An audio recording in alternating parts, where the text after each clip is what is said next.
Ladies and gentlemen, and all the delegates who are present here physically, and all who have joined through virtual modes. A hearty welcome to all the delegates to this important session. You have been participating since morning and have heard about what is happening in India as far as the green hydrogen goes and the area of collaboration between Norway and India. But whatever we want to do, there is something we need to do it, and that is money. And this session is all about that, where to find this money to finance all these projects, and including, of course, the money to be invested in an emerging technology. You need a lot of venture capital to fund all the research which is happening in the field. We also heard about the commitment at the highest levels of the government, where the Honorable Prime Minister committed that by 2070, India will be net zero. And at the 75th Independence Day speech, he also announced the National Hydrogen Mission. Now, because we had all the sessions which have outlined the kind of projects and the sectors which have the potential for green hydrogen, not necessarily limited to transport, but more potential in refinery, green steel, and the refinery, where one MOU was also signed between Naira Energy and Greenstat yesterday. So such is an exciting environment for a cause which makes not only economic sense, but also a broader social objective in dealing with the current problems the entire globe or the planet is facing, and all governments, irrespective of what ideology they represent. But the climate has emerged the biggest challenge for the political leadership across the globe. It's a question of survival. All of us know that there are various sources of funding which are available, but the magnitude of funding which is required and is estimated to be in the range of USD 6 to $7 trillion by 2050. So findings, even if there is a lot of wealth sitting around, but still it is not a small number. And it would require effort by all. That would mean funding support by the governments, generation of enough cash by the private enterprise to fund these projects, and the venture capital, as I said, at the early stages of research and development, debt funding, funding by the multilateral agencies. So it cannot be one source, it has to be multiple sources. And each type of capital have their own expectation about the risk and reward. So when it comes to the venture capital, they operate on a different principle. Government, they have different priority. Private sector, largely guided by, when I invest, what is the return on my equity and what is the risks. So we have to have commercial projects which are largely de-risked. And how do we de-risk them? It is by ensuring that when it comes to the cost comparisons, so what are the alternates, and depending upon what are the alternates, the usage or the commercial viability would emerge out of it. The other thing is that the cost to the end user has to be affordable, and there has to be a mechanism that whatever cash flows come from the end user, there is a capability to utilize. So these are the issues which will be deliberated. I have an impressive line of speakers to deliberate on all the dimensions relating to financing and investment. There are some speakers who are physically present here, and there are some who have recorded, and there are one or two who will be doing a live session over video. So in this background, our first speaker is Talef Tolifson. Please forgive me if I'm not pronounced the name correctly. He's CEO Norford, and he's not present here, but we have a recorded speech from him. And earlier, he has founded a fund, co-founder and managing partner of North Zone, and since inception in 1996, it has raised more than euro 1.5 billion through 9 funds and invested in more than 30 companies. So may I request for the speech to be displayed here. I'm impressed that such a large number of Indian companies are assembled in Bergen this week, and particularly the green companies are really important. And the International Climate Summit, with its focus on opportunities for green hydrogen in India, is a great initiative. I wish I could have been with you physically today, but unfortunately I'm unable to be in Bergen. We are having the entire Norfund team here in Oslo this week, and we're also celebrating our 25th anniversary, and we're having a large number of people brought together, so I couldn't split my time. But I trust you will be having some fruitful days with great discussions, and hydrogen is high up on the agenda both in Norway and in India, and as such it's such a perfect timing of the conference, so well done. I was in India last time in December last year, and I met a large number of players in the energy space, and I must say I was very impressed by both the speed on the rollout of new projects, the plans going forward, the forward-leaning thinking in terms of playing an active role, not just in India but also internationally, and also the professionalism and the very sort of proactive style of many of the companies I met. I was very, very impressed. So I'm sure we in Norway could have a lot to learn and also to exchange and discuss whilst you're in Bergen. I visited India this time in my capacity as CEO of Norfund. And Norfund is a development finance institution. Norfund's mission is to reduce poverty by investing in companies and make them sustainable and profitable. So Norfund has been active over more than 25 years now, and we've been investing throughout in the developing world. And we are always a minority investor. We're normally no more than sort of 35%, and we invest together with private investors and seek also to be additional, i.e. to invest where it's hard to get together pure commercial capital. And we also seek to be catalytic by bringing with us other commercial investors that can join us that wouldn't otherwise be coming to this type of projects. We're investing in 4 sectors. We invest in energy and then clean energy. We invest in financial institutions such as microfinance, banks and fintech. We invest in scalable enterprises through funds and directly. And we're investing in and aiming to build up a new area called green infrastructure. And this we've been working on now and building over the years and increasing a large portfolio. We've also been doing our best to recycle our funds by selling out of projects where we're no longer needed or where private players can take over our holdings, and then recycling those funds so that we can invest a lot more than we receive from the government. And this year we will be investing about $800 to $900 million as it looks, and as such we're doing our best to make a difference. As of this year, we were also tasked and asked to manage a climate investment fund on behalf of the government.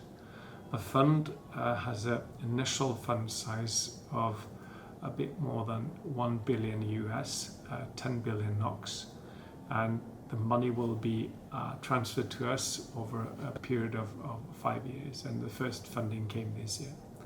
The mandate for this fund is somewhat different from the core traditional mandate that Northern has been having.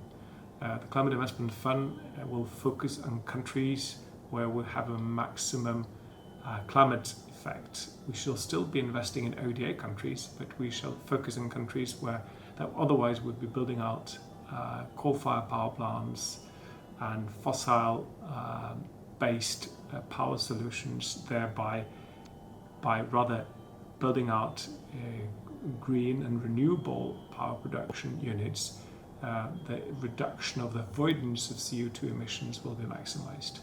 And as part of that, India comes high up on the list of prioritized countries, such as also Indonesia, Vietnam, Cambodia, Bangladesh, and South Africa. We started, the fund was initiated this year, but we're already fast running and up and going with the fund. We've been focusing and working with our established relationships, and India has been prioritized so far. We have so far invested in 2 projects in India that I'll come back to. But a little more as to what the fund will be doing. So we will then primarily be investing in large-scale IPP-based renewable, mainly solar and wind.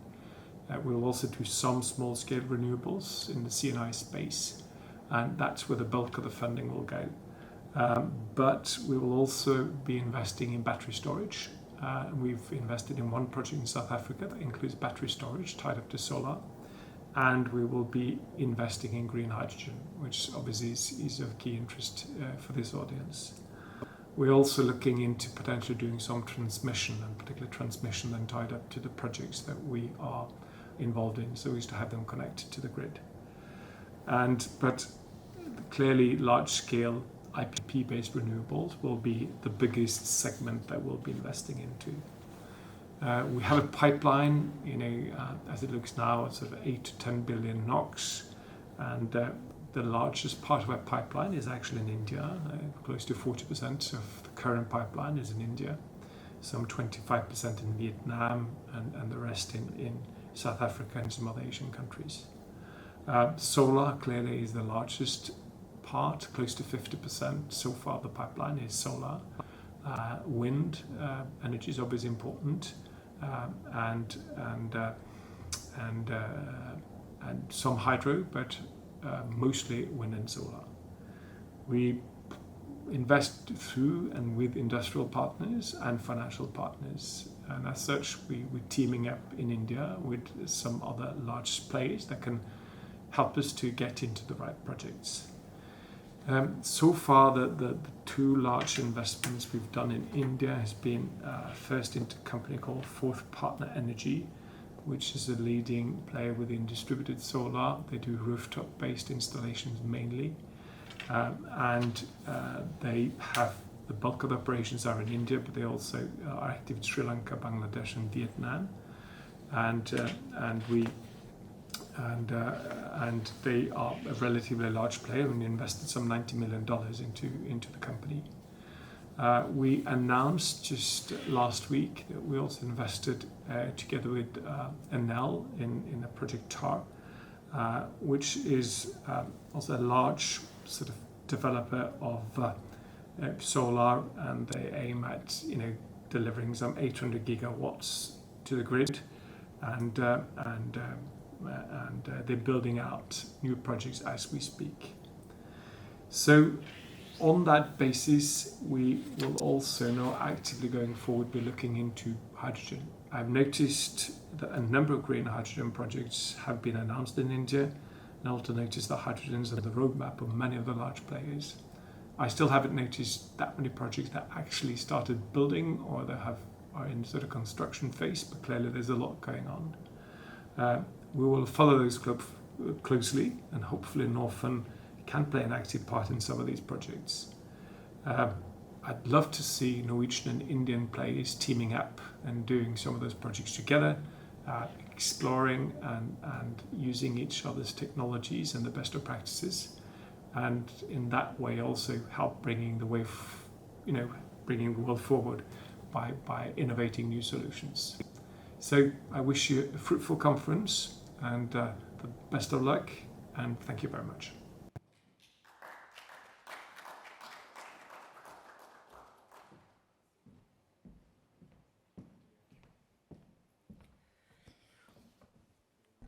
In your program, you would have observed that our second speaker was Mr. Dinesh Kesarab, but we made use of his knowledge and services in the inaugural session. So now I invite the next speaker, Mr. Rajesh Pathak. Mr. Rajesh Pathak will be speaking on financial assistance for development and commercialization of technology.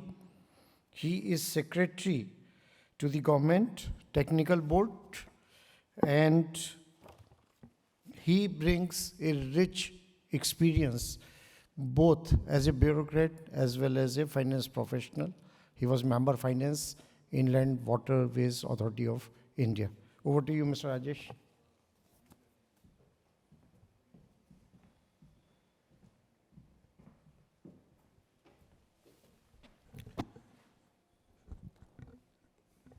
Good afternoon to all my friends.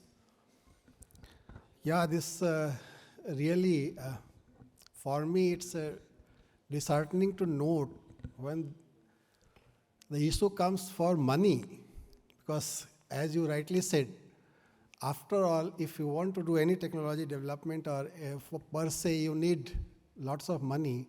But for that session, I can see only few handful of people, and but nevertheless, let me. I have a PPT also, but I want to restrict to what I want to communicate to. Let us not go in the PPT mode, because something I want to share. In fact, I wanted to share with a large audience, but nevertheless,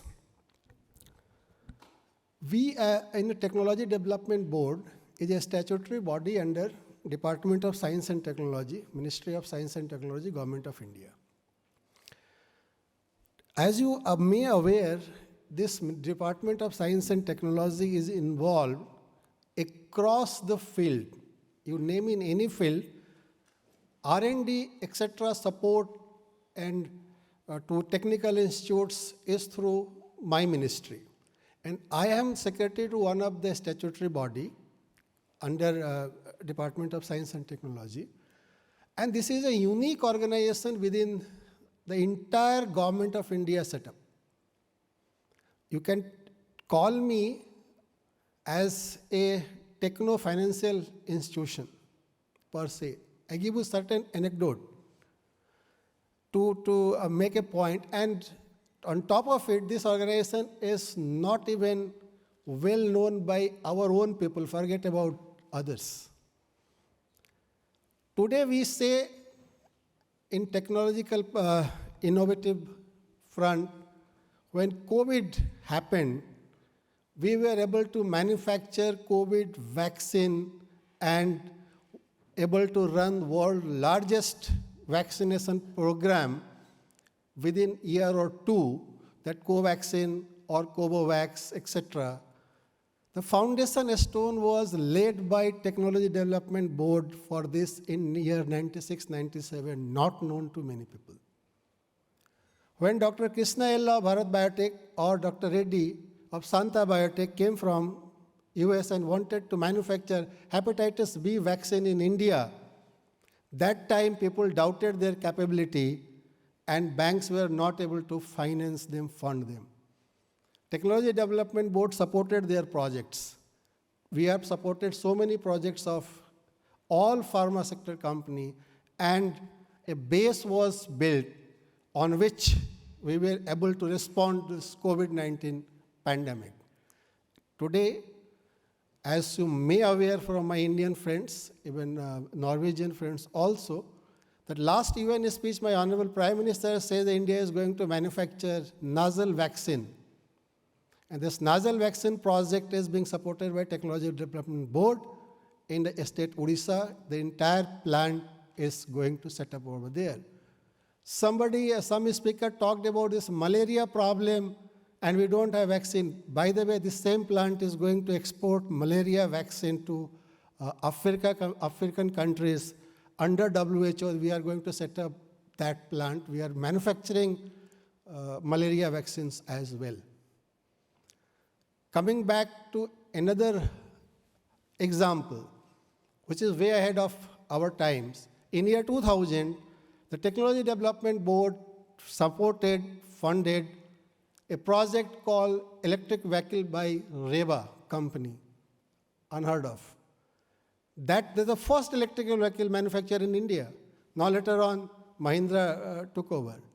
It was well ahead of its time. Now we are today talking of electric vehicle and all because that ecological system was not there. Any technology adaptation, development is one part, so you can reach technology readiness level at particular point of time of any technology, but if societal readiness level is not there, your technology is not going to succeed. Now societal readiness level is there for EV, but fortunately for hydrogen ecosystem, not only technological readiness level in many fields, even societal readiness level is there today, led by, in India at least, I can tell you, by our own Honorable Prime Minister. Last week, there are, as I believe, there are three stages of all my previous speaker has talked about. One is production of green hydrogen, obviously storage and their transport, and end user. This is the broad framework if you see. You have so many components. Today, if you talk about entire ecosystem, there's so many components involved in any technology. Last week, Technology Development Board has signed an agreement, supported a Nagpur-based company. They are engaged in manufacturing hydrogen sensor. And this is a state-of-art, very miniature hydrogen sensor developed along with IIT Bombay, patented, they have a patented technology, and this hydrogen, they can sense 1 ppm to 100% pure hydrogen at any environment in air as well inert or vacuum, and have a battery capacity. So I've given one example. Suppose I am going to use this hydrogen fuel cell in my vehicle tomorrow. I need assurance, a safety assurance that if suppose hydrogen leaks, at least my vehicle is safe. I am not going to, it is going to burst. Who will give me that safety? I think some in parallel room they were discussing it out. We have supported that project. In nutshell, Technology Development Board supports any initiative by an Indian company or an imported technology. Here is a catch for our Norwegian friend. I can give another project. One of the projects we have supported, they have imported Danish technology, Denmark technology, cold mix plant, power plant. Not power plant, cold mix technology for developing a solution for road laying. You see, in India, 50,000 kilometers of PMGSY road laid every year.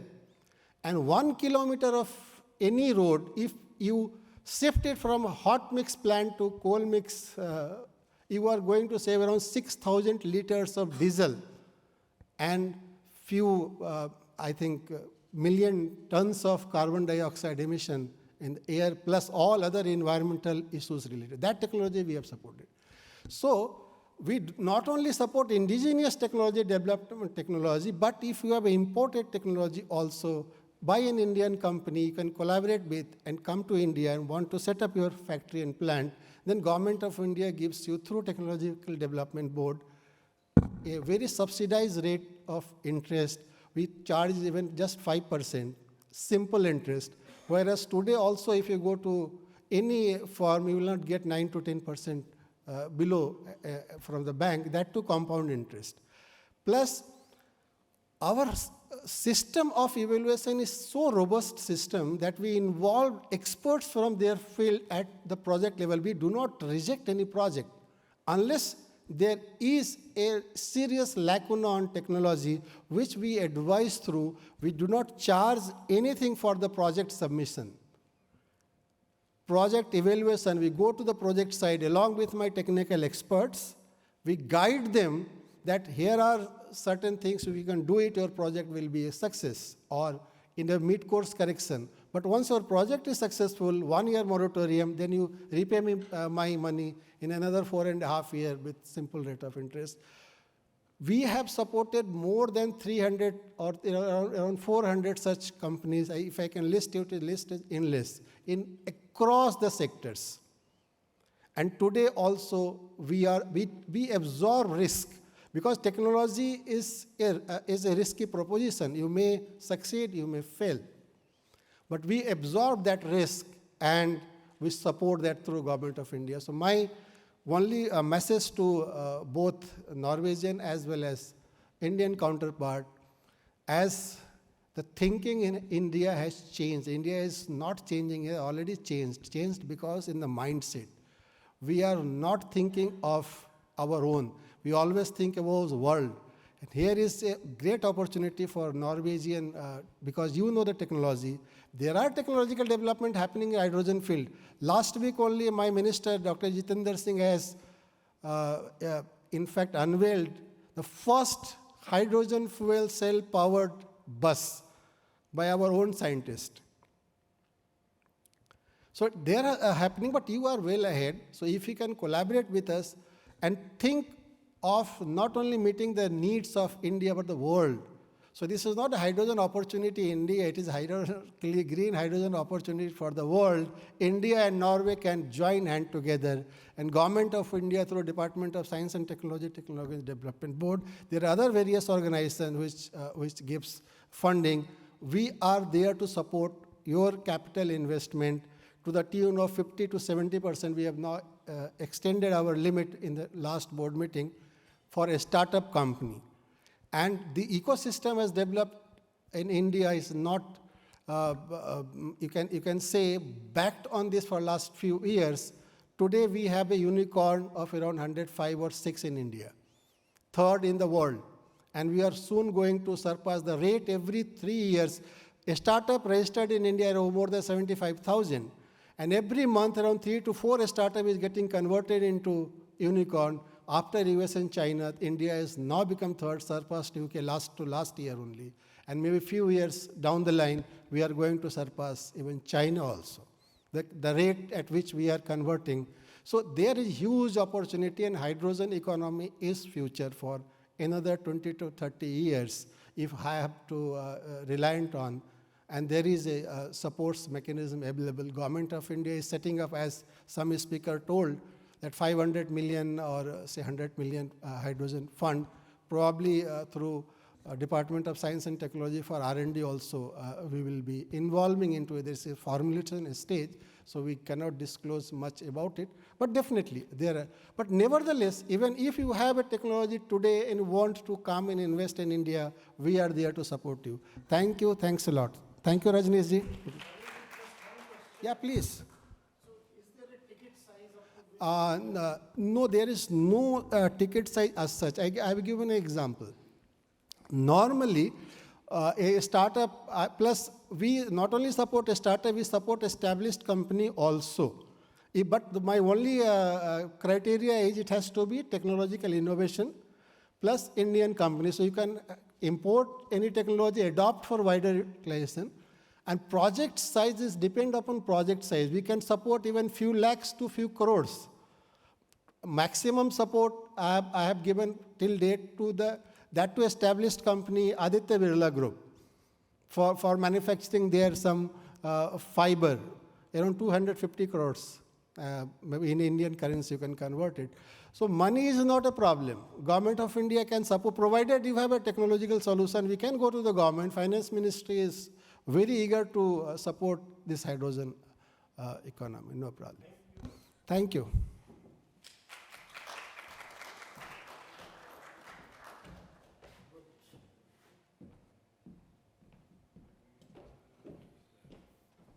Okay, Rajesh ji, for telling us about the financial support which technology development board can give. But I had to come to Norway to discover you. Didn't know when I was in India.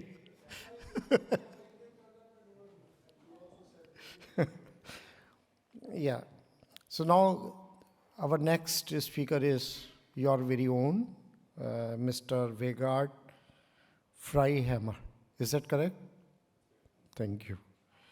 And he would be talking about crowdfunding as a financing tool for success of green investment, for successful green investment.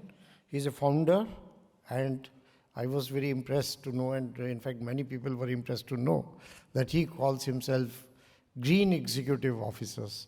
That is what the world needs. Every CEO should call themselves green executive officers. It's a very good initiative taken by you. And Greenstat we all know, so I'm not going in a big introduction. And the stage is yours.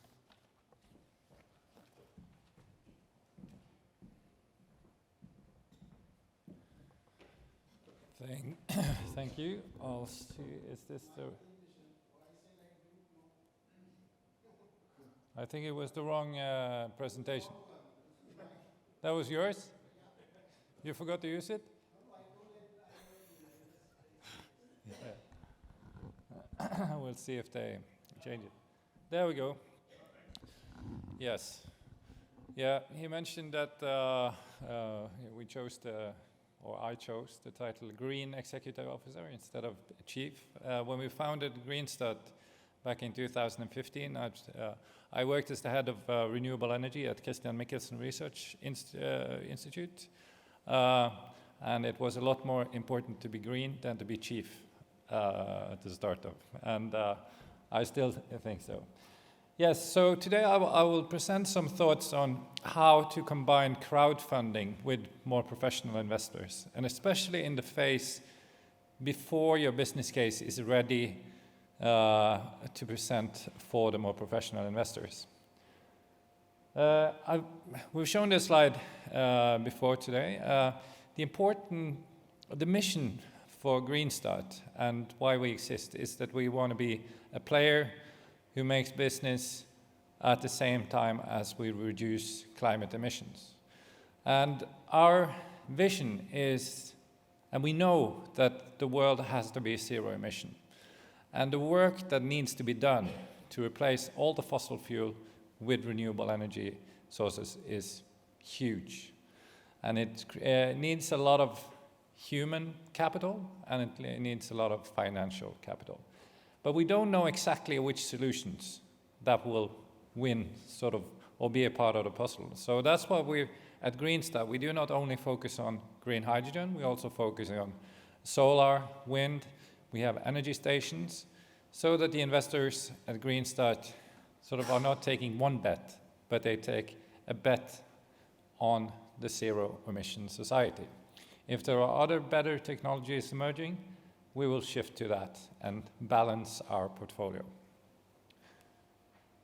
So, but the most important thing is to get the first initial capital, to get these fantastic people out there developing projects before we can actually show the business cases. And that's where the crowdfunding gets a role. So this is our Norwegian team at the moment. Hopefully we will grow to be, or for the Bergen and Arendal offices. And we will grow this team rapidly over the next few years. Here also it seems like there's some colors disappearing, but you have to imagine an arrow going up in that curve.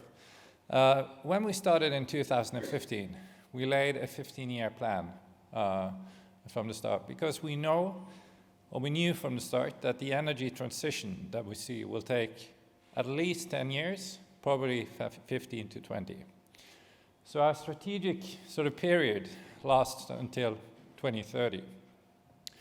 And at the same time, we also knew that it's important to think like a startup, because you can't bring all the overhead from existing companies. I come from the oil and gas industry myself. The oil and gas cost level will never make it in renewable energy. So we started off as a lean and mean small startup company, inviting in the people of Norway. And the people of Norway were generous enough, and they believed in the vision of Greenstat. And I'm happy to see some of our long-term private investors sitting here as well. And we have some really enthusiastic, strong investors. And at the moment we are in what we call the Norwegian growth period. You saw the projects that we presented earlier, so we focus a lot on succeeding in the Norwegian market so that we can accumulate knowledge that we can bring when we are moving more aggressively internationally from 2025. But as you know, we have already moved into India, and we are using India as one of our first international markets where we will hopefully build a model that we can apply also in other countries. And from the start, we also set a target for Greenstar to become a big company, and that's probably not according to Indian standards, because you have bigger companies than we have in Norway, but according to Norwegian standards. So a company valued at 10 billion in US dollars in 2030. That's sort of the lowest goal. I really hope that we will surpass that goal, but that's sort of the goal that we're working on. But we also know that the largest sort of gain in value will come towards 2030, because that's when the markets mature. But everyone that works in Greenstar, they know that they're part of a growth story. And to get this moving, we have used these two groups, the crowd sort of funding, the people believing in us, and the more professional investors. So at the moment we have more than 2,000 unique shareholders. That's everything from students to people investing for their grandchildren or children, because they see Greenstar as a long-term investment. And that makes me extremely proud, I have to say that, and keeps up the motivation. But it was also a huge milestone for us when we got Aker Clean Hydrogen on board as one of our largest shareholders with 20% last fall, because they are a commercial player, and they would never invest in a company like Greenstar if they didn't believe in our investment case. So going forward, we are trying to balance our investor portfolio. You wouldn't see the specific names here, but we have got a balance of some large investors to the left and a huge amount of smaller investments. And that creates both the long term that we find in the smaller investors and also in the largest industrial ones, and it makes it less vulnerable if some of the investors should decide to put the money elsewhere.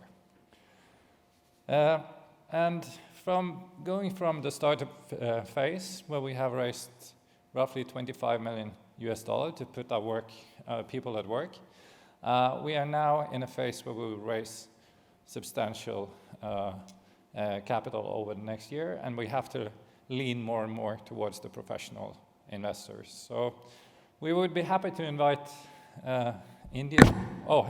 investors also investing here in Norway, but obviously we will also raise capital through our subsidiaries like Greenstar Hydrogen in India and in other countries as well. So that's just a perspective on how we are financing our company. How do I invest as an individual in your company? As long as you have a Norwegian VPS account, Okay. yeah, you need to register at that's sort of the register where we have our shares. And then if you participate in a private placement, and we have them quite frequently to get as many people on board as possible. How do you protect the crowd? Because they are not a very, they're not professional investors. No. So how do you assure that their investment is safe?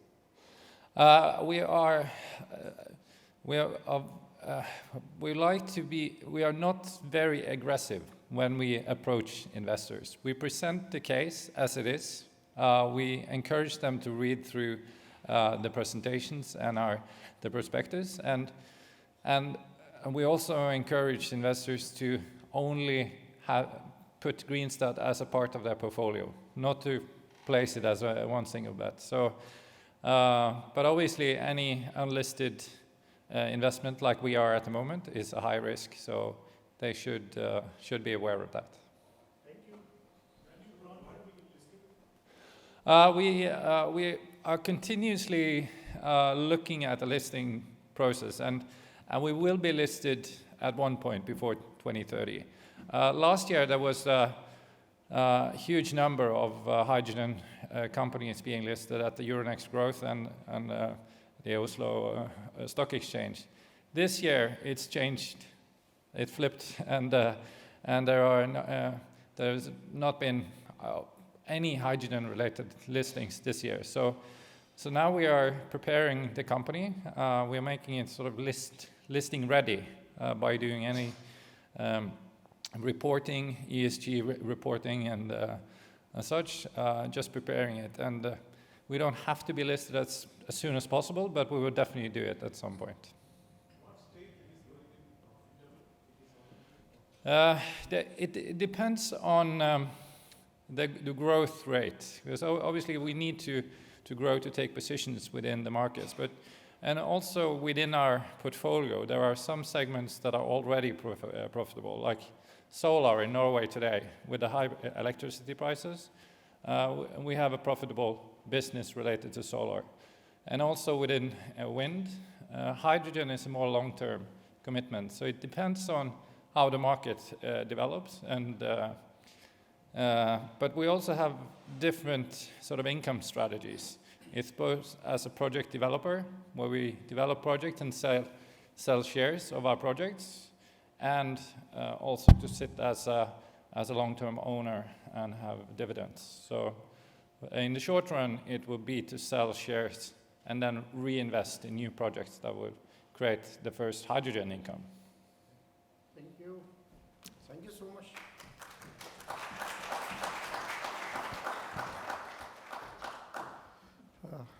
Can you check about Sunita? Is she ready? She will be coming live through video.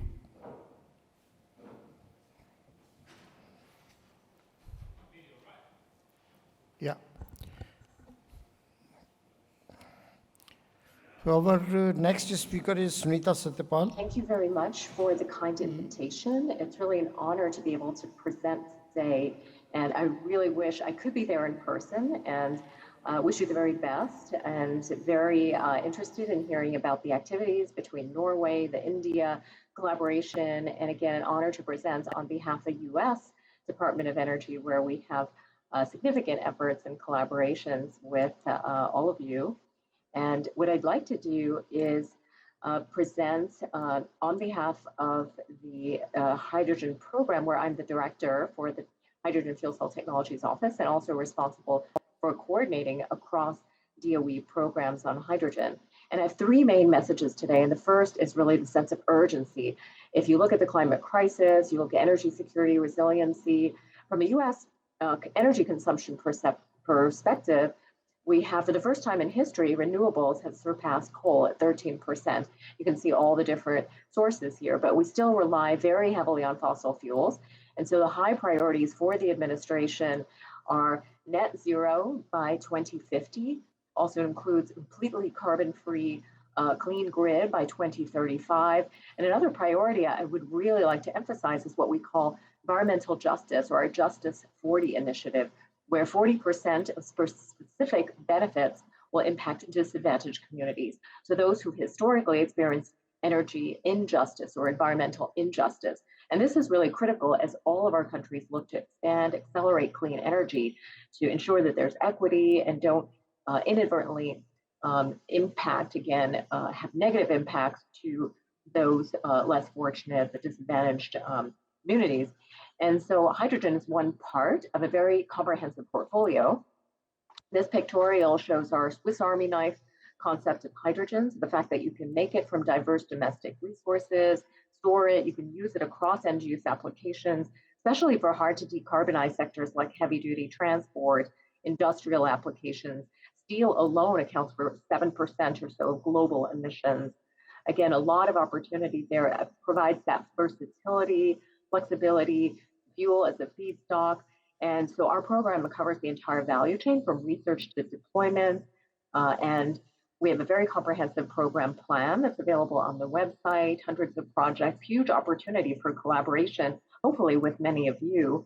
So where are we from the US perspective? We have about 10 million metric tons of hydrogen that we produce. That's about 10% of the global production, mostly for refining and ammonia. We have about 1,600 miles of dedicated hydrogen pipeline, 3 geological caverns, including the world's largest. And most of the states actually have natural gas to hydrogen production, and very exciting times, a 3-fold increase in PEM electrolyzers, over 600 megawatts.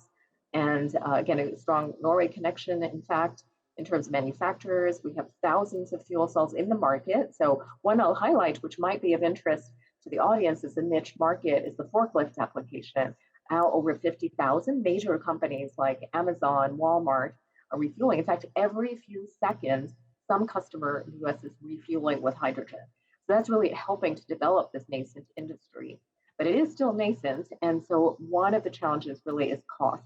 We have to get the cost down for sustainable, really market penetration. So we launched last year a flagship initiative, the Energy Earth Shots. The first was the hydrogen shots. So this is similar to the moonshot from over half a century ago. So bold, ambitious, easily articulated targets to galvanize the global community. So the shot is 111, which stands for $1 for 1 kilogram of clean hydrogen in 1 decade. So that will really let us unlock the market potential and get to scale. So we asked stakeholders, what are the key barriers to widespread market adoption? You can see the number one is cost.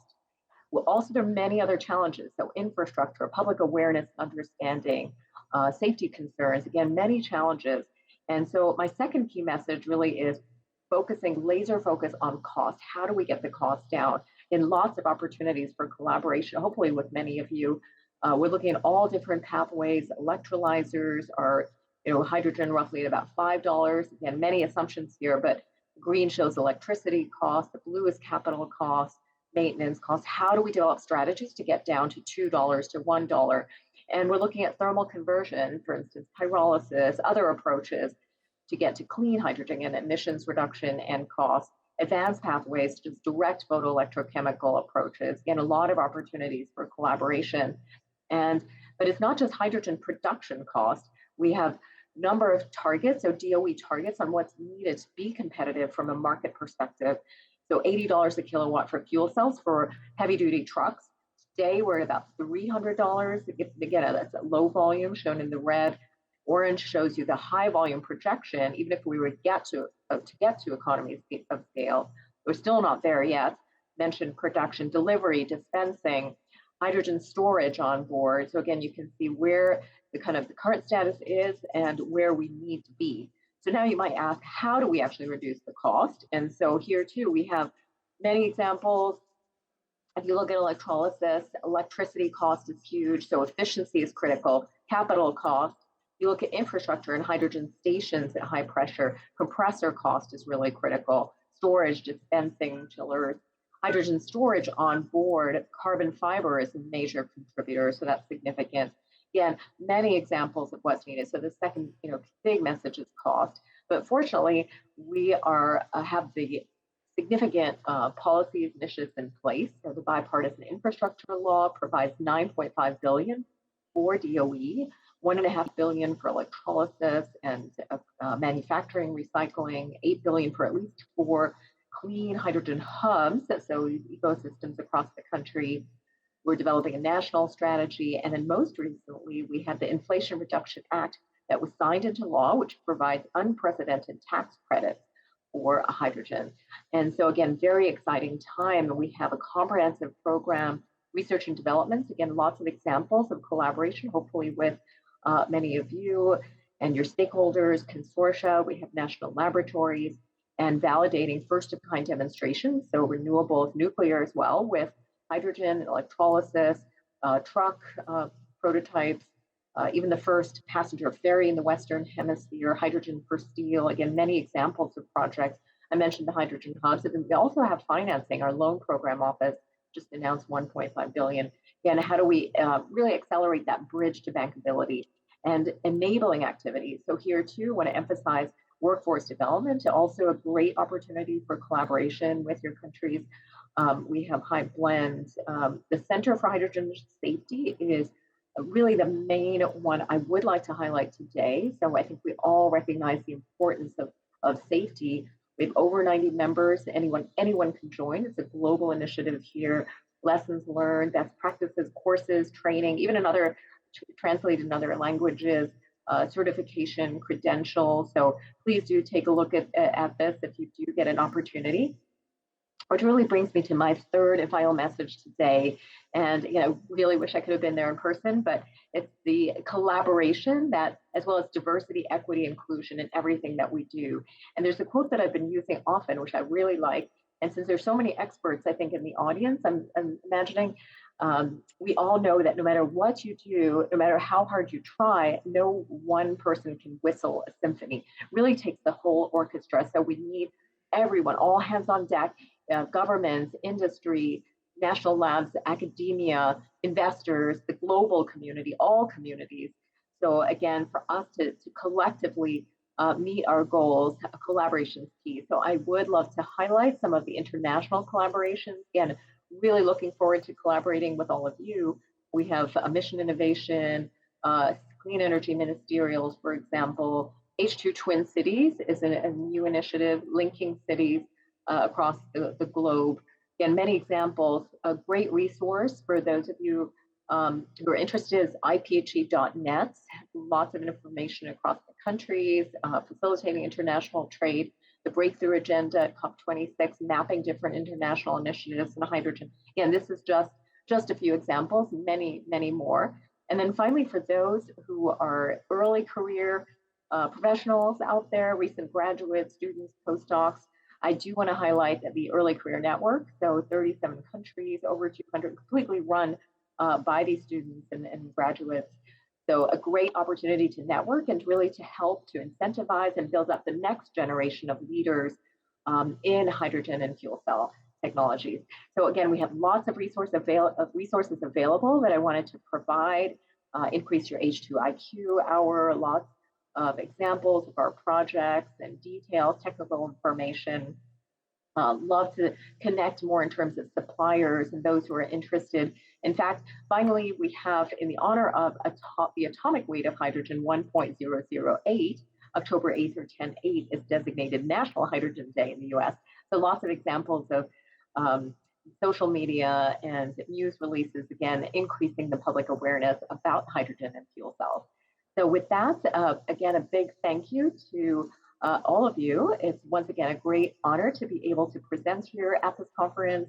And I wish all of you the very best and look forward to staying in touch. Have a great rest of the conference. Thank you very much. Thank you.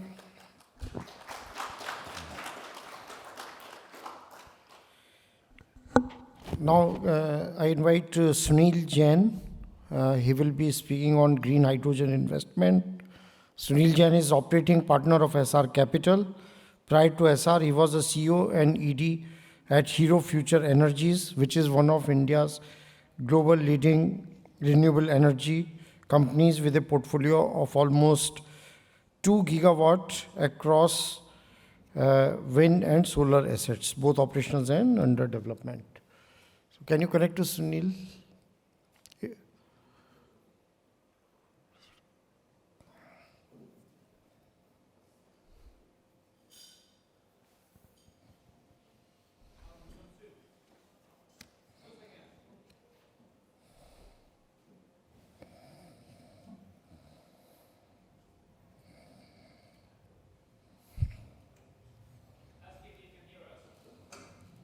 Sunil Jain. Yeah, good afternoon. I'm here. Yeah, he's there. Can you hear? Yeah, please go ahead. Yeah, please, can somebody put on my presentation?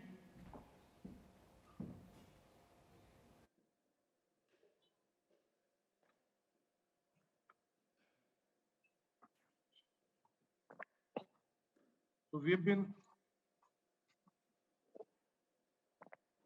Is my presentation on display?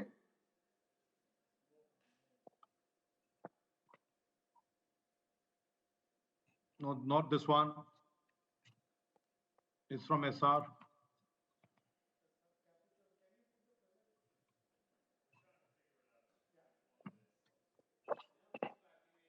So, friends, thank you, Greenstead, and sorry to miss the beautiful countryside version. I could not travel.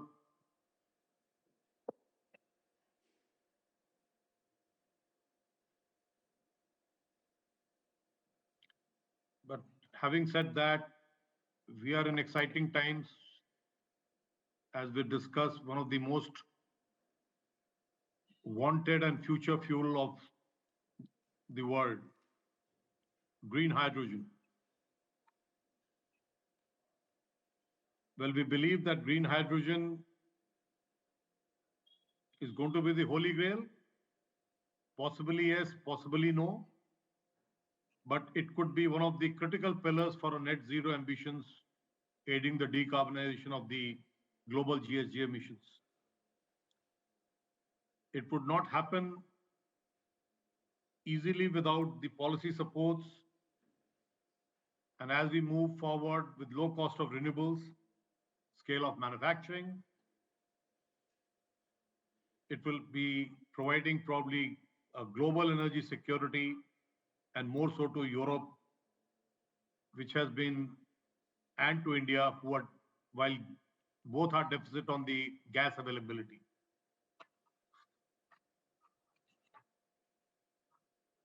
I think so. Speakers before me have given a case of use of hydrogen. This slide of mine just reflects what could be the share of the use of green hydrogen. Can you come to slide number 4, please? Thank you. This would just give you that transport will form almost 40% of the green hydrogen in times to come. And chemicals and power would form another 35. So 75% of the green hydrogen usage will come from these three sectors. And this has been corroborated by Goldman Sachs and Carbomonics and many other studies as we move forward. Industries are definitely going to play and hard to abate green sectors, steel and refining will be the other sectors. But what is important is that while we are talking of big numbers in hydrogen, and with it comes large investments, do we have the capital and why would people invest in green hydrogen? Well, there are a couple of things why people should invest. One, there's an extreme focus on ESG funds and ESG investments, and hydrogen forms one of the pillars of ESG investments. So the investors are very keen on investing in this. The question remains is how early they will invest and how large the capital check will be. I think a similar question was raised when solar, which was very expensive, and people were wary of investing. But people realized that all those people, the early investors, reaped huge benefits when they exited, making great returns. So I strongly believe that all the funds and the industry captains and the promoters of large industrial houses should be the early movers to take advantage of the high pricing of green hydrogen. Governments all around the world are definitely giving you strong support, and therefore it would be a matter of time when strong supporting policies will come through. Not only this, the early investors would learn from their experience and therefore will deploy capital much more efficiently in subsequent years as this exponential growth takes place in this segment. Next. Next slide, yeah. Next slide, please. This slide just gives you a view of the investments required year on year in the global market, and by 2030, every year you would be requiring $15 billion of serviceable addressable market. The world is targeting 100 gigawatt of green hydrogen production by 2030, which is just less than a decade. We must understand that this investment is only related to green hydrogen and not related to the renewables which will be deployed to power this green hydrogen, and that investment itself will run into billions and billions of dollars. So combined investment opportunity could be extremely high. So the corner slide pie, which shows you that market opportunity by 2050 could be 15% on electrolyzer manufacturing, hydrogen power plants 15%, gas infrastructure 5%, and renewable 65%. So we understand that both the green hydrogen and renewables, which are the strong pillars of decarbonization, will form major part of the investments, and I'm sure investors know about it. Next, please. Now let's come to the Indian market size. This conference is all about why invest in India. We all know India is the third largest power market in this world. We are the fastest growing economy, fifth largest economy, and in terms of per capita, we may be the lowest in terms of carbon emissions. But having said that, in terms of absolute numbers, we are probably third or fourth largest emitter. And therefore, we are moving towards the goal of decarbonization and trying to achieve our goals by 2030, what we have promised under the UN mandate and COP26. The total hydrogen demand in India could be by 2030 almost 9 million tons. As of today, we do not have any green hydrogen. We need to convert at least 50% of this demand to green hydrogen. And the market value of investments in next 2 decades could be almost $20 billion only on hydrogen.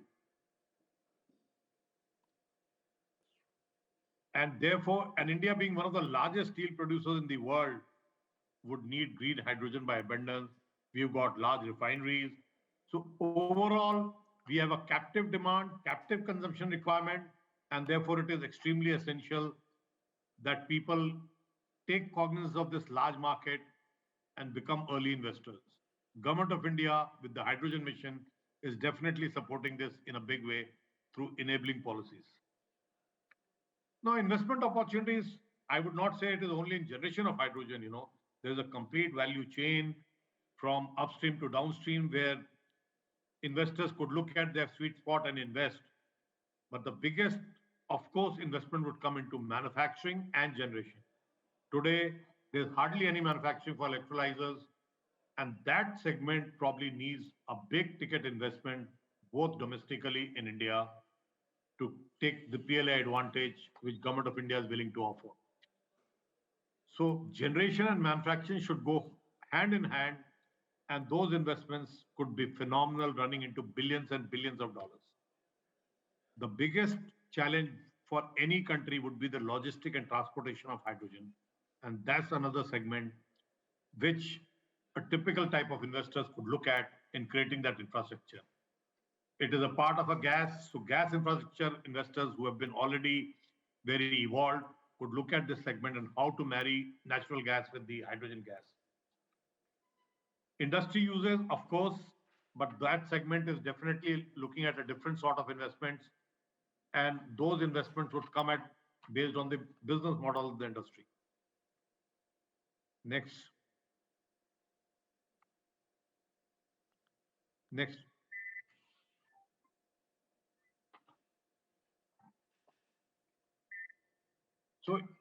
So what are the investment opportunities? I'm missing some. It's a hydrogen ecosystem. If you look at this ecosystem, from off-takers to financiers to fuel production to electricity RE developers and engineering and technology. And most important, the center point is a positive, stable condition set by regulators. I would like to mention here that while we all are looking at a stable regulation, but we have noticed that the European standards for green hydrogen, which are coming out, has to be enabling the early stages of hydrogen and not posing onerous conditions which would make hydrogen very expensive from the day one.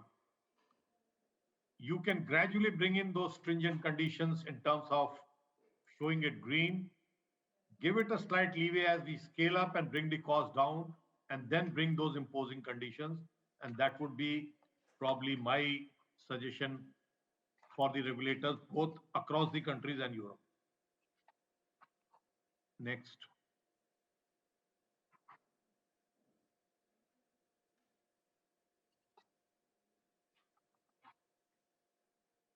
So some of the recommendations, what I'm making, which is on behalf of the probably investors, I would say is that you have to ensure a demand for the hydrogen. And therefore, push for obligations, push for penalties as people move from gray power to green hydrogen. And let me tell you this, some of the people are trying to push gas as green.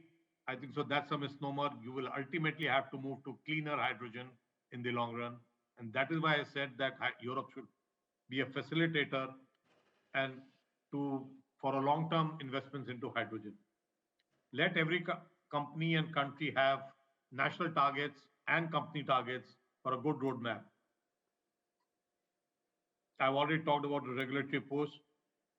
There are some financial and non-financial incentives. People are coming out, and India in particularly is going to be very bullish. I've had meetings with the ministry, and they are saying that government is going to encourage with incentives both in manufacturing and in production to ensure that early movers get the advantage of investing in this project in a sustainable and a viable manner. Imposing carbon tax is one of the options and which is most likely going to happen, and non-utilization of hydrogen will create an environment which will push for green hydrogen. And we all must, actually hydrogen transportation is difficult. So ammonia is the only option if you can transport over a sea. And that is another area where people could invest in liquefaction of ammonia and transportation. But one missing link, which is today, is refracking and reconversion of liquid ammonia to hydrogen, which is expensive. This is one area which investors, technologists, and engineers should look at on how you bring down the cost of reconversion of ammonia to hydrogen for its usage, so that the movement of hydrogen from one continent to other continent is easier. Today it is expensive, and this requires investments at large scale. You have to have large plants for conversion from ammonia to hydrogen, and that will facilitate easy movement of green hydrogen from one place to the other place. Next. So recommendation for investors, I would say, is that guarantee offtake. You have long-term commercial contracts which would include set volumes for hydrogen and hydrogen-based products to be guaranteed and to be sold at entity at fixed pricing, which should give you a comfort on the pricing of hydrogen in a longer tenure. So this would try to be de-risk your project. Have public-private collaborations that could be used to finance, build, operate projects. Therefore, it will reduce the upfront investments and construction and technology risks.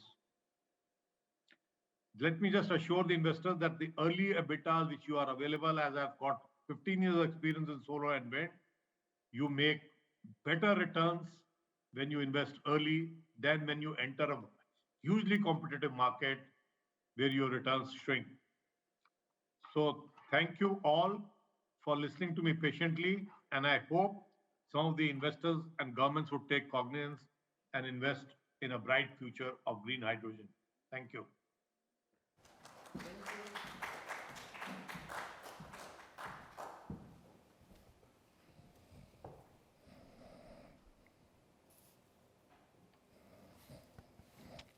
Now, our next speaker is Amit Jain. He will be speaking on battling climate change. and he is a senior energy specialist with World Bank and a leading expert in the low carbon transition scenario analysis of climate related risks and opportunities. So, can you connect to Amit Jain?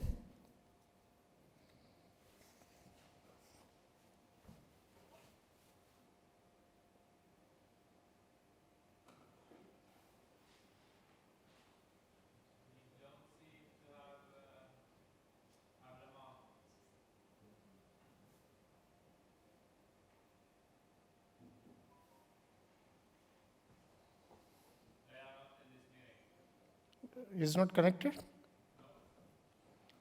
Has he sent a recording?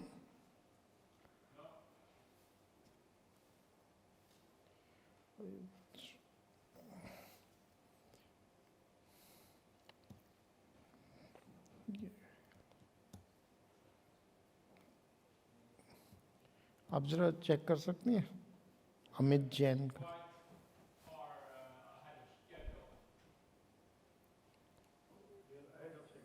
we are ahead of the schedule. Okay, maybe. Oh, we are half an hour ahead of the schedule. I didn't know that. Okay. So what we can do is that Mr. Siddharth Karmakar is here.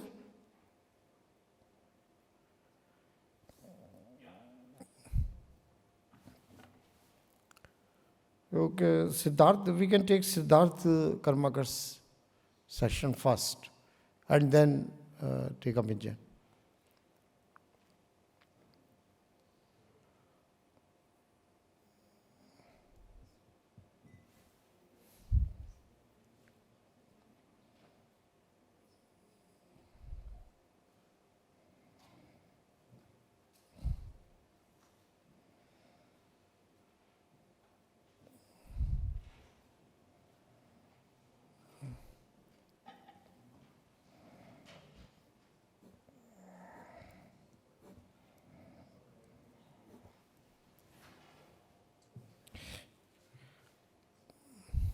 Siddharth, Marsh India.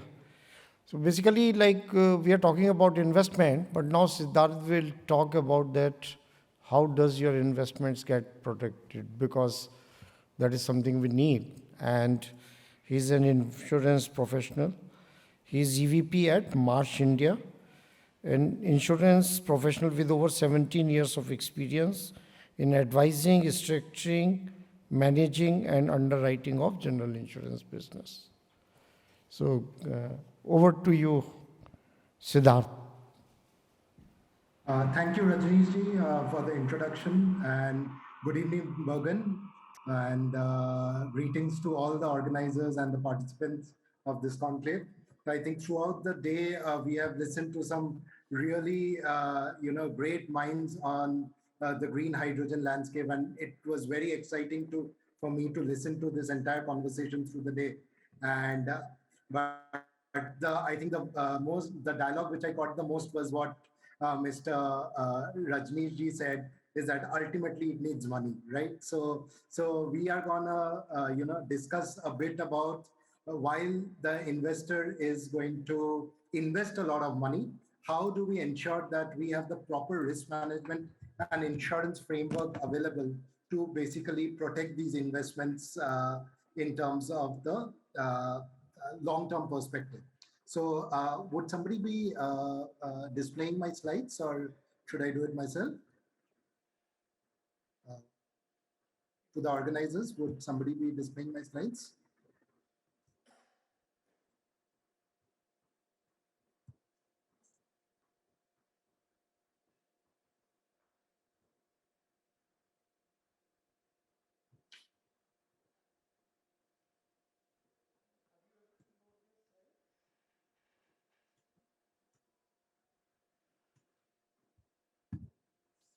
Okay, I guess there are some technical issues. Just give me a moment.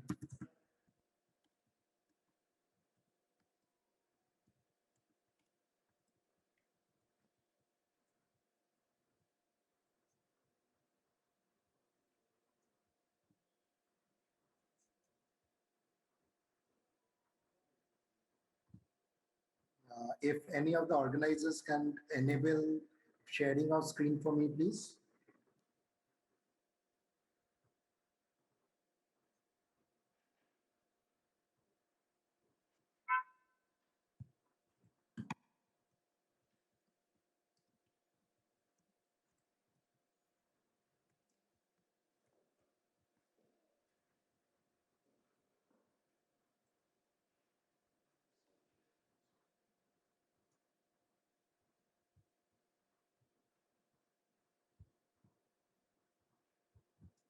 Okay, I think we have the link. Just give me a moment.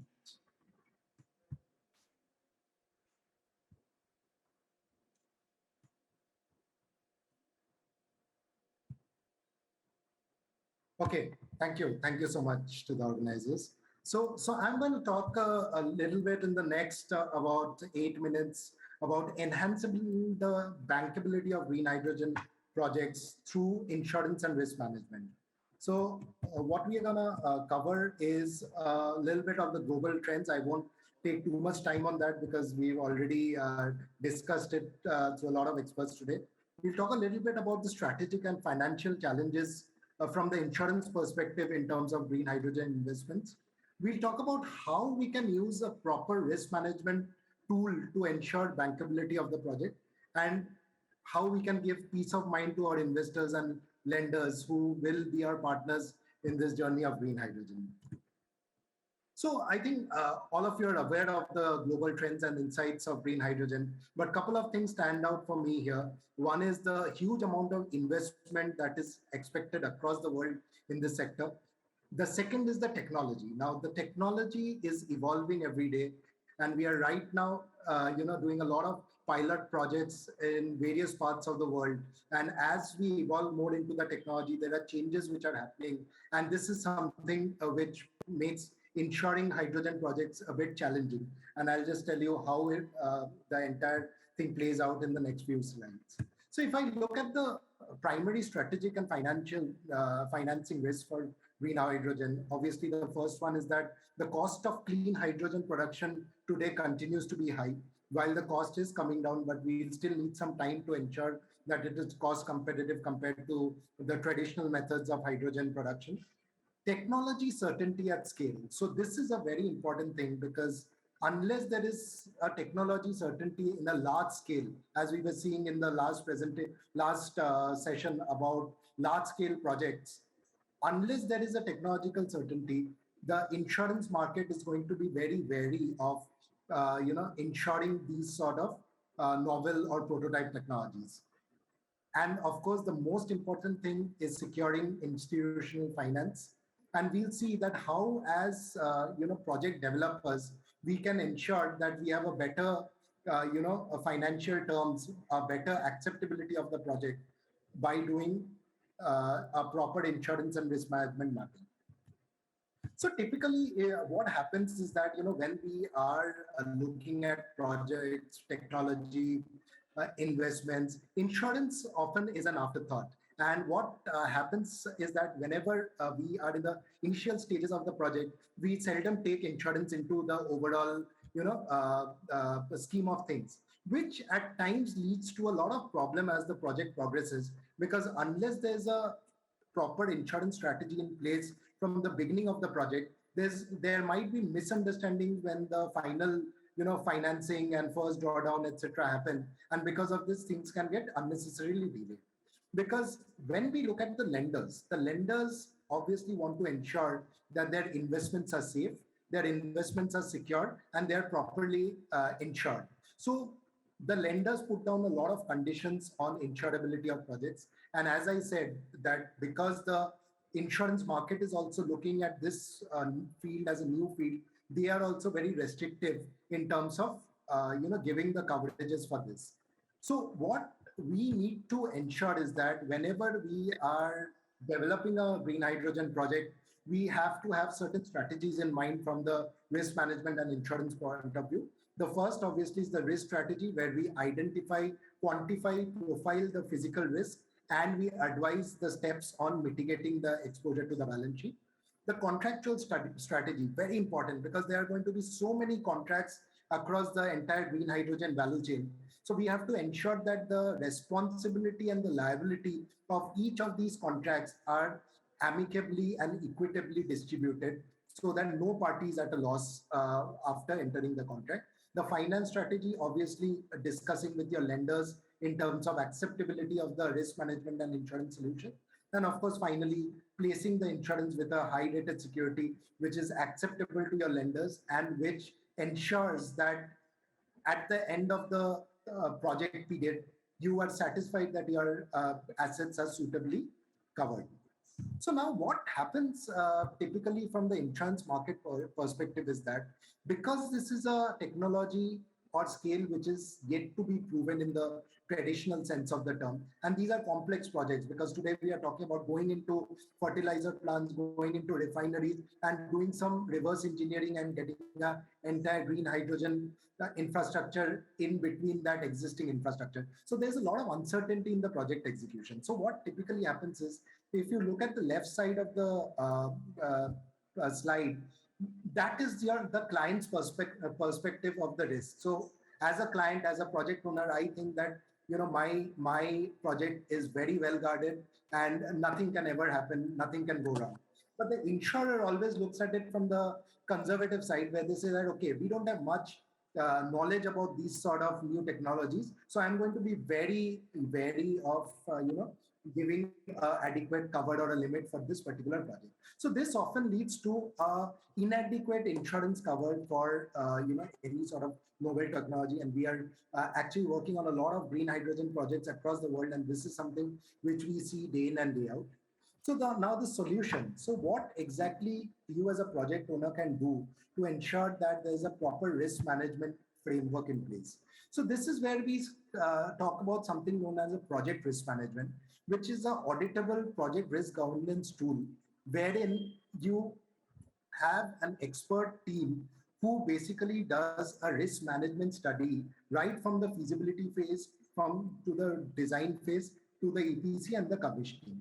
So what happens is that this study continues as a parallel to your entire project planning, and it keeps generating a lot of report and giving a lot of recommendation about what is acceptable to insurers, what is acceptable to lenders from the risk management perspective.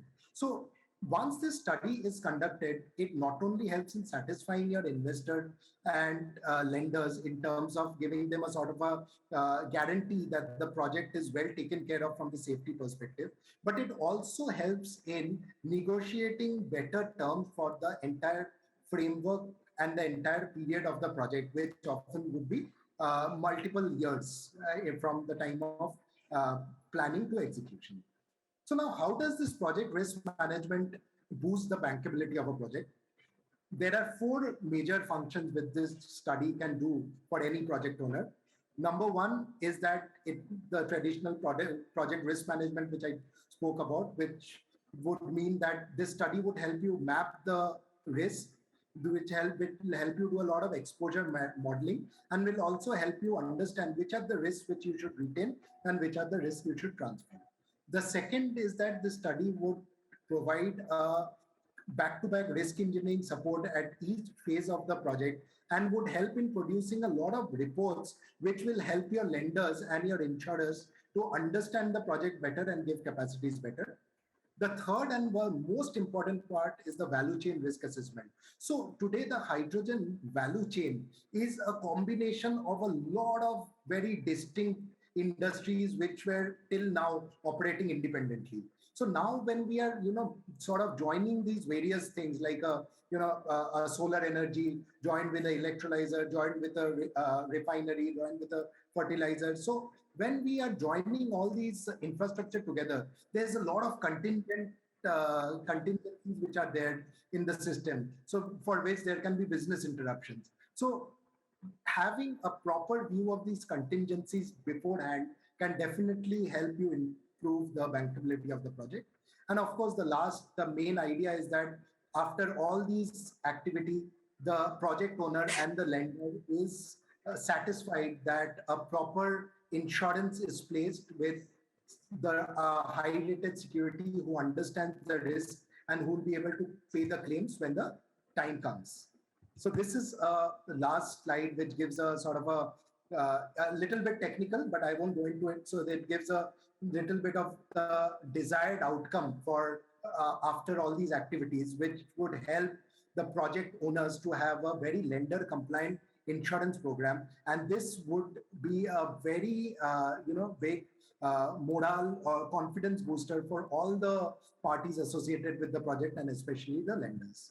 So that's about it from my side. Thank you so much, and happy to take questions. Thank you, Rajnishji.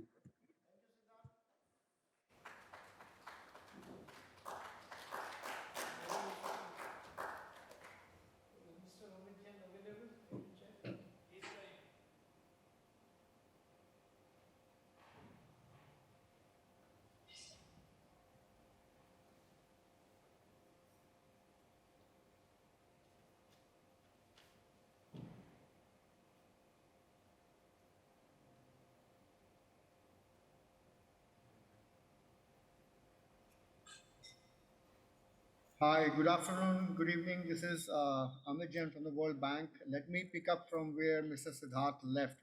He used the word bankability several times in his presentation, which I loved it because that is one thing we need. As I was given the title of battling climate change with renewable energy investment. So that is one thing we need in the market is bankability, and I'm going to elaborate more during my speech, again building on what Mr. Siddharth said. Now, we have seen these numbers before that several countries have now launched net zero targets. IA even reports that in order to reach the global net zero, the annual energy investment required is almost $5 trillion by 2030. This is annual. For India, the estimates are about $1.5 trillion annually starting today. Now, this is very important in context of India for several reasons. One, the government of India has declared that we would like to be a developed country by 2047. India would also like to be a $5 trillion economy by 2026 and 10 trillion by 2023. We are probably one of the fastest growing country in the world, approximately between 7 to 8% for last several years, and that's what is also projected for next decade. In context of this, India has announced a huge NDC commitment. Just last month, Government of India has said that 50% of cumulative electric power installed capacity will come from non-fossil fuel based energy sources by 2030. Now, my dear friends, let's keep that in mind. Currently, the per capita consumption of India is only 1000 kilowatt hours per capita. The global average is about 3,000, and several countries are now at 6,000. So we are at least one third of the global per capita electricity consumption. And if we have to become a developed economy, our per capita consumption is gonna increase many folds. And we can decide by going it in a sustainable manner, or we can continue to consume more and more fossil fuels. But beyond the investments made for net zero and beyond spending $1.4 trillion per year, we have also decided to become a $5 trillion economy by 2025-26. Now, again, these are huge targets. But who has this 1.4 trillion per year kind of money? I'm telling you, World Bank does not have that kind of money. Even Government of India doesn't have that kind of money. That kind of money only lies with private sector, pension funds, institutional investors, and maybe from large lenders like State Bank of India, whom the World Bank is partnering with. I'm very glad to see that Mr. Rajneesh is the moderator who has been with SBI, because several pension funds and private sector building upon the bankable structures which Siddharth also was talking about is what we need to catalyze this kind of money. Now, I'm going to give 2 or 3 examples which I feel we can draw upon when we talk about mobilizing this kind of investment. The first project or the first structure which I would showcase is with State Bank of India. in 2016 when we signed a $650 million debt product with State Bank of India, which is approximately 5,000 crores. Now, in 2016, uh, only 500 megawatts of solar rooftop was there in India, despite having a 40 gigawatt target.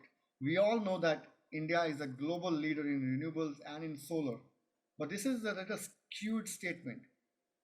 We are a global leader, but mostly in large scale solar. We are still struggling in decentralized renewable energy. We are still struggling in solar rooftop, in mini grids, and even in solar pumps. That is when Government of India asked the World Bank to partner with State Bank of India, and we launched a 5,000 crore debt product at concessional rates in the market. 6 year fast forward from 2016 to 2022. Today we have 7 to 8 gigawatts of solar rooftop, and we have disbursed 100% of the $650 million to State Bank of India. What I'm trying to say is, by building on this innovative structure, by providing concessional financing to all kind of business models in solar rooftop, SBI and World Bank was the first risk taker in the market, where the cost of financing was brought down from 14% to 8.5% today.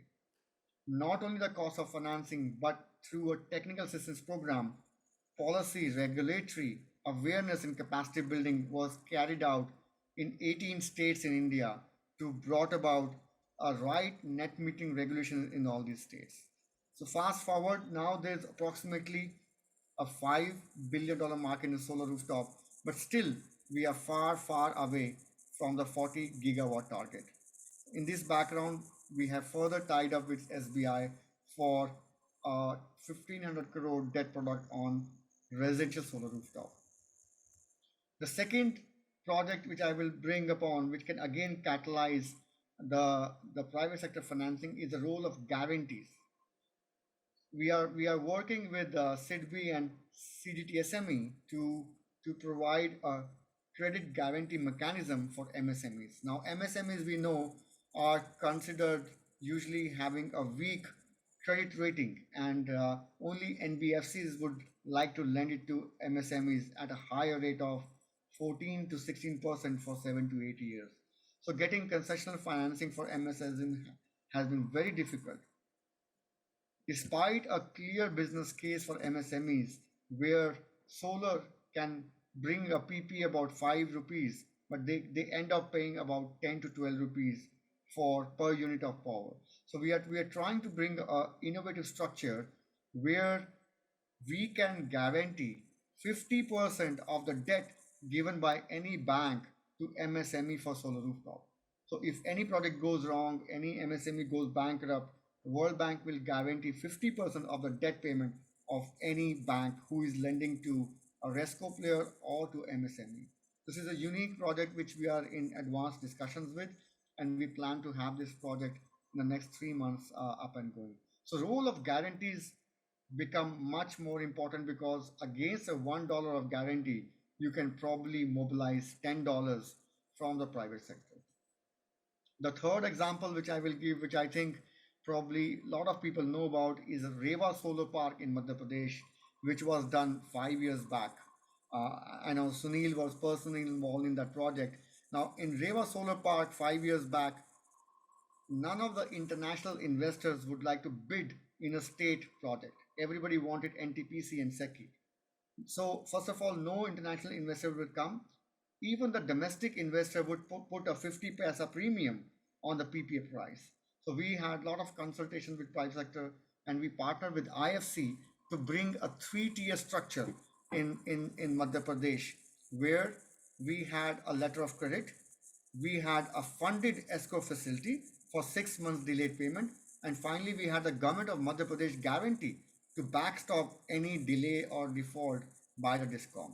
So this 3 tier framework was then able to mobilize both domestic and international financing, and then the prices we got in Rewa Solar Park was at same price like a federal SECI or NTPC, if not lower. It is then after that lot of state governments came forward, and then state PPAs were considered bankable as good as SECI or the NTPC PPAs. I think the challenge for us for climate change and bringing renewable energy in the mainstream is to bring these bankable structures from solar to batteries to electric vehicles to green hydrogen. The money is lying there with pension funds and with institutional investors. What is missing is the right projects on the ground, the right bankable projects on the ground, which lenders can feel comfortable with which the institutional investors can feel comfortable with. Now, what solar did in the last 10 years, I believe green hydrogen will do in the next 10 years. Globally, more than $150 billion of green hydrogen projects have been announced. But by 2040, we are expecting 70 gigawatts of such projects to be developed. We still need 250 million, $1 billion worth of investment. So I'm looking at real groundbreaking projects in green hydrogen, which is going to need a lot of innovative bankable structures because green hydrogen is much more complex than what solar and batteries could be.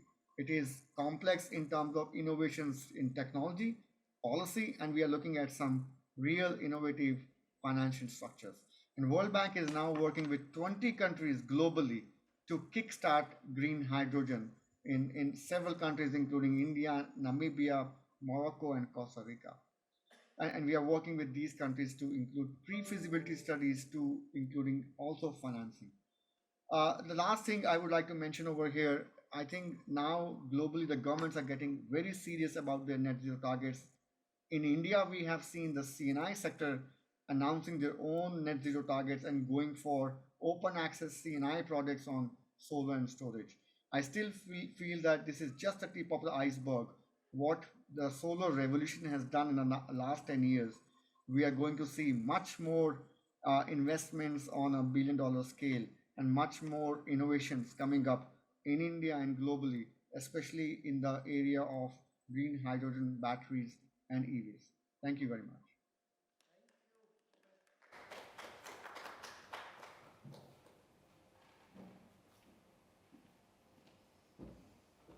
Thank you very much.